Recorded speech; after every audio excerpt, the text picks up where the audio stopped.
আমার স্ত্রীর গায়ে যেদিন প্রথম হাত তুলেছিলাম সেদিন সে শুধু ফ্যাল ফ্যাল করে আমার দিকে চেয়েছিল।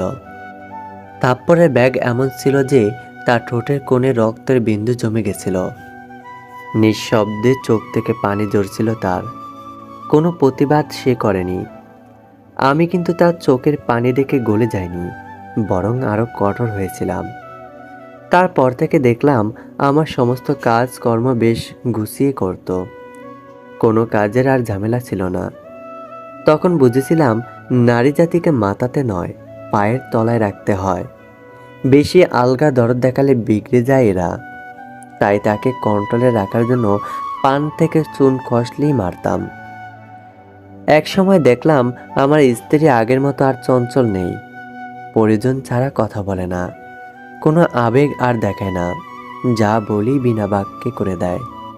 মাঝে মধ্যে মনে হতো যেন এখন রোবট নিয়ে বাস করছে। ওর হাসি মাখা মুখটা ভুলে গেছিলাম। এক রাতে দেখি স্ত্রী পাশে নেই। আমি মনে করেছিলাম হয়তো ওয়াশরুমে গেছে, কিন্তু অনেক সময় পার হয়ে যাওয়ার পরও আসছে না দেখে নিজেই উঠে গিয়ে দেখি সে ওয়াশরুমে নেই। বাইরে বারান্দায় জায়নামাজ বিছিয়ে নামাজ পড়ছে। তখন বাজে ৩টা ২৫। হয়তো তাহাজ্জুদের নামাজ পড়ছে। খানিকক্ষণ আড়াল থেকে দেখলাম মোনাজাতের সময় সেজদাহ হয়ে পুপিয়ে পুপিয়ে কান্নার আওয়াজ শুনতে পেলাম। তার কান্না কখনই আমার অন্তর অবধি পৌঁছায়নি। আগে অল্প কিছু হলেই ফ্যাস ফ্যাস করে কেঁদে ফেলতো, বড্ড বিরক্ত লাগতো। কিন্তু এই নামাজে কান্না দেখে কেমন যেন অন্তরে ভয় ঢুকে গেল। এই কান্না আমাকে হিম করে দিল। পাঁজরে যেন কেউ আঘাত করছে তেমন কষ্ট হচ্ছিল। আমি আর দাঁড়াতে পারলাম না, চলে আসলাম ঘরে।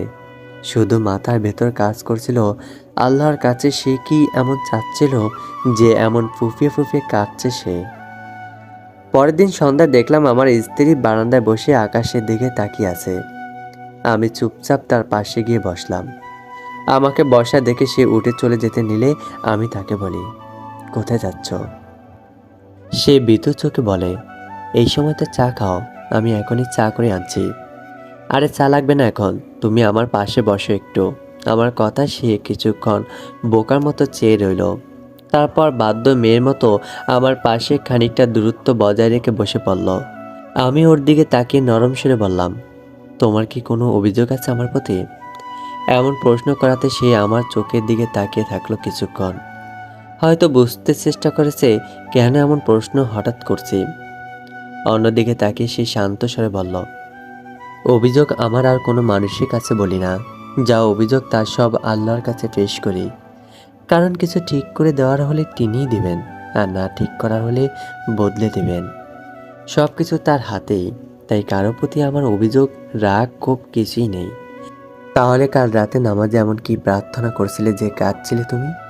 সে আমার দিকে তাকিয়ে বলল, একটা সময় ছিল যখন আল্লাহর কাছে তোমাকে পাওয়ার জন্য ঠিক ওইভাবে কাঁদতাম প্রতিটি মোনাজাতে।